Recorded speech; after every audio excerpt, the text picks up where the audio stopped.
Everyone, I am Sachin Kumar Shrestha, your SST teacher, and our topic is transport, communication, foreign trade. In the previous section, we already discussed the meaning of transport and communication, and is also read importance, and also we learned the means of transportation. Which one is the land, water, and air transport? Already we completed the land ocean, road, and railways part.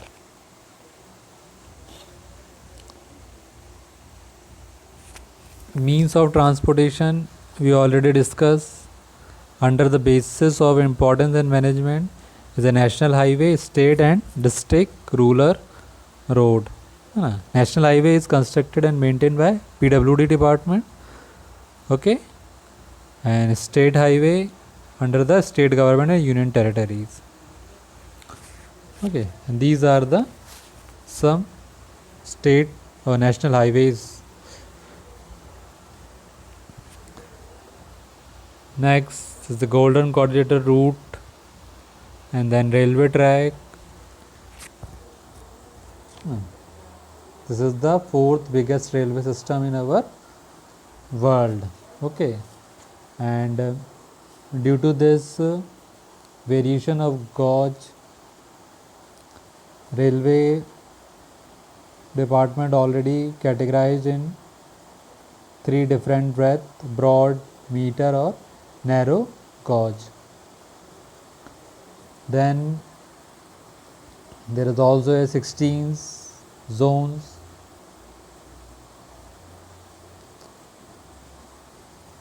Okay, and it is also categorized in highly dense rail route, dense route, or less dense area.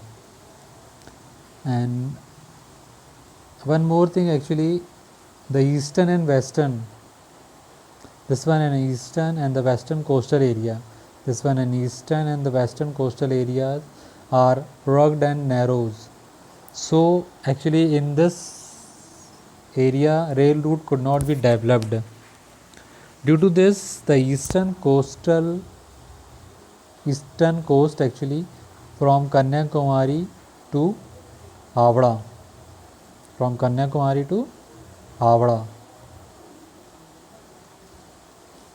is developed same way in the western coastal area. The new Konkan Railway Corporation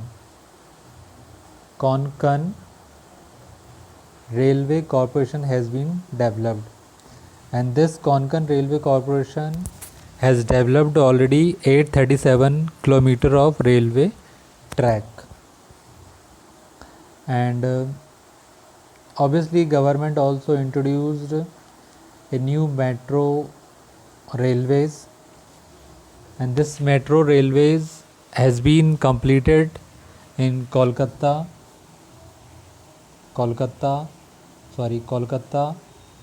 Mumbai, and Delhi. Yeah, obviously, but continuously India has a good progress in sector of railway, and even its railway speed is more than 100 kilometer per hour has been also started. Nowadays actually Guwahati Trivandrum Express train, which cover a distance of 3974 kilometer. This is the longest distance Guwahati Trivandrum Express. This is the longest distance train, and obviously it's all in our India. There is also 8 express trains which is cover a distance more than 2000 to 3000 kilometer. Okay, yeah, obviously nowadays lot of express trains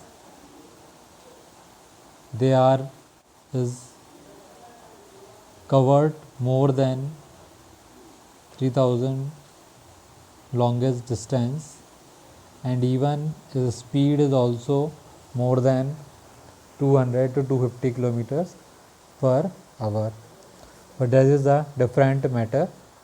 Okay, now come to the water transport. The geographical condition of India, it's being surrounded by the sea on three sides. The perennial rivers form the basis of water transport. Even one more thing, this is the water transport. This is the cheapest transportation system as compared to the other mode of the transportation. Just remember this word. This is the cheapest transportation. Lot of time they ask which is the cheapest transportation. So remember that water transport is the cheapest transportation as compared to the other modes of transportation. Okay, now come to the types of ships. These ships, some type of ships that transport only passengers are called the loaders.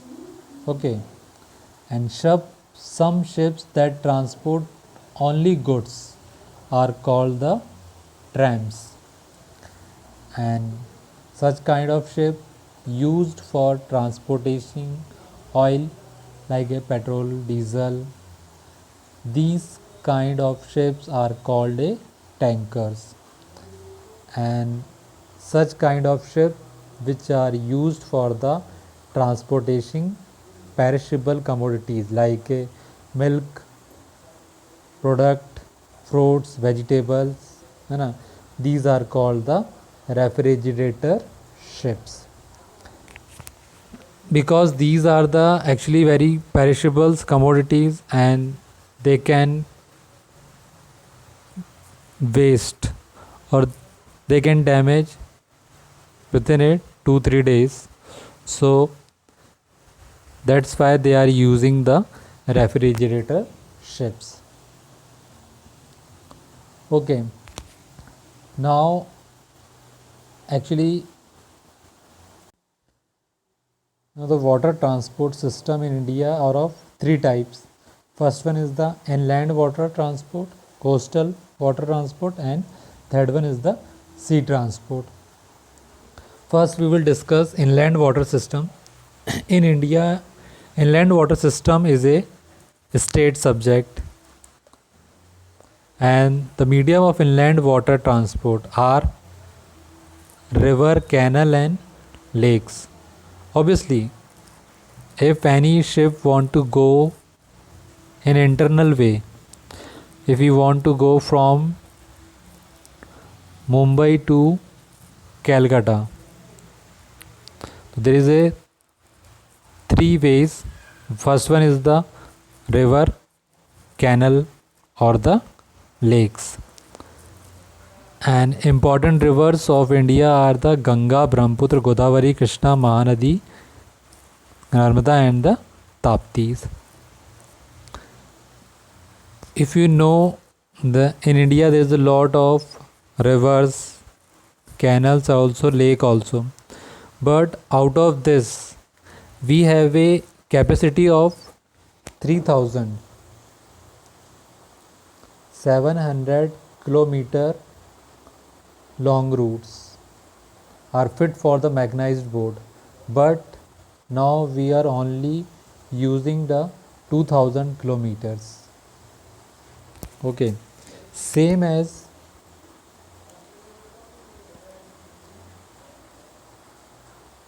if we are talking about the canals, so we have a capacity of 4300 kilometer length of canals.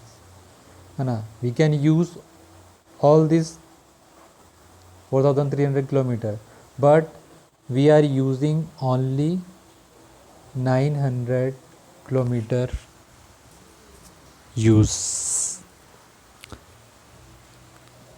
So this is actually some our drawbacks. We cannot use whole the length or which we have already gifted by the nature. We cannot use all these facilities? Obviously, due to the growing population and continuously increasing burden on the railway and the road transportation, we have to need or we have to develop our internal water transport system. This is not our need or this is not our necessary, but nowadays it's our demand also.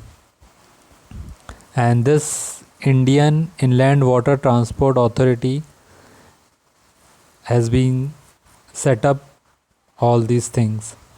Next one is the coastal water transport. This India coastline is about 5,717 kilometers, and presently there is a 13 large and 184 small and medium size port. Okay, this is this coastal area. Sorry.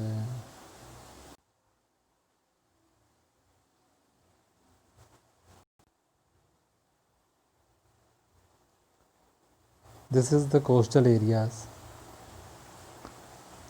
India coastline is 5,717 kilometer, and in this coastal route there are 13 large and 184 small and medium sized ports. These are the Mumbai, Maragao, Tuticorin, Ennore, Mangalore, Haldia, Paradeep, Kolkata. These are the actually port. Okay. Next part, sea transport. India ranks 19th in the world in respect of transportation of goods by ship. And even India has the largest fleet of merchant ship in comparison to other developing countries.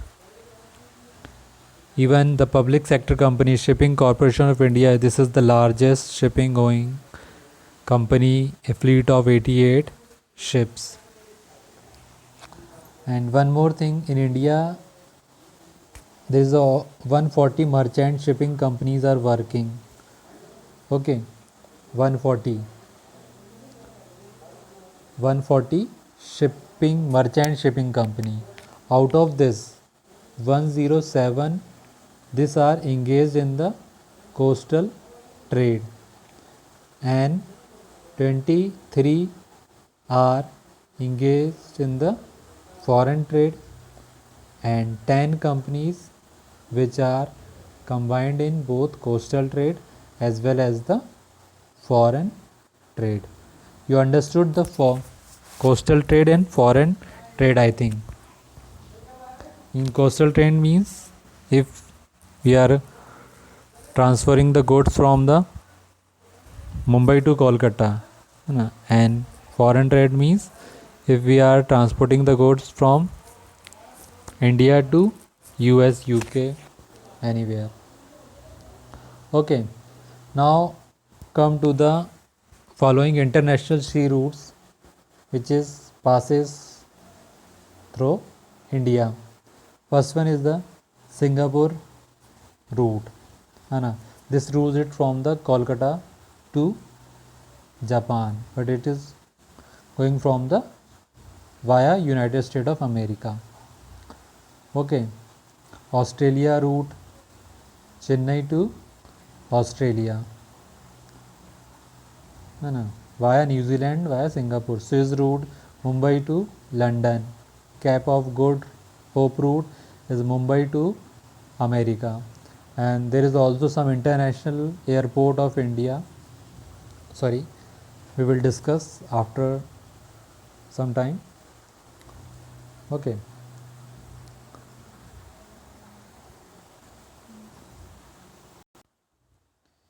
Yeah, look at this India map.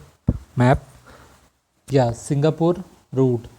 Singapore route is started from the Calcutta. Calcutta to Singapore. Singapore is the below side. Next is the Australia route.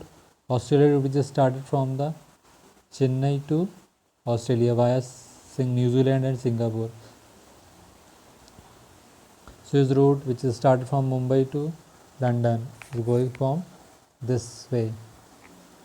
Okay, same as Cape of Good Hope route which is started from Mumbai to Mombasa to Europe and then America. Okay, now come to the air transport. Yeah, obviously, as compared to other means of transport, air transport is the costlier, but it is also a fastest means. Air route are the most engaged in the transporting passenger. Even they also transport goods and mail. Now we are talking the first flight in India which took place in 1911 between the Allahabad and Naini, and this flight is only for the demonstration purpose. Okay, but after the independence the airlines was nationalized on 13 August 1953. So please guys, this is the most important date, remember it, 13 August 1953. That time the airlines were nationalized, and nowadays two organizations were set up in the public sector, which is the Air India and the Indian Airlines. Air India was set up to provide international air transport, and presently its services are available to America, Europe, Africa, Australia, East and Western Asia. Okay, and the next one is the Indian Airlines, which are provide air transport services within the country. Beside transporting passenger and goods, they are also providing postal services, and they also organize flight to 17 international airports, which is the Bangkok, Singapore, Kathmandu, and so on.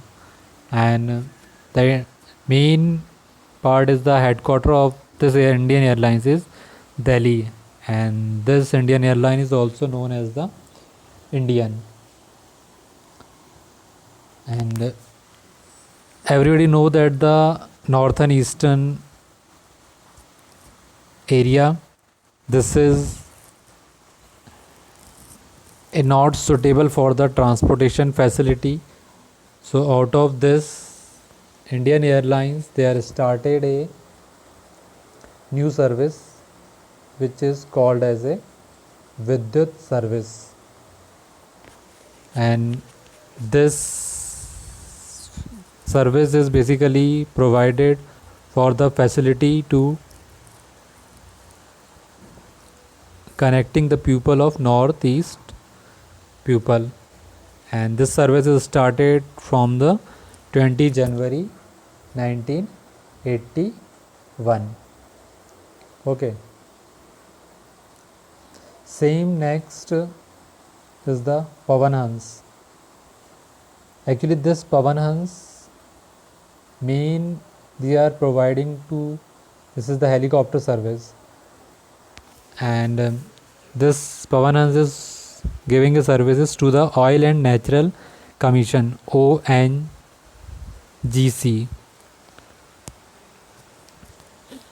and actually this ONGC or Pavan Hans is related to discovering oil from the sea and the coastal areas, and this Pavan Hans has already set up since 15 October 1985. They are providing regular and special services to the difficulty areas. ठीक है, difficulties areas means if we go to the Kedarnath, Amarnath or Vaishno Devis, that time we see these Pavan Hans helicopters. They are serviced to that particular area or that difficulties areas. And nowadays actually this is the biggest helicopter services in Asia also. And this Indian Airport Authority, they are just upkeeping the maintenance of domestic airport and the civil airlines areas. Okay, so guys, today we are completed the water transport and air transport.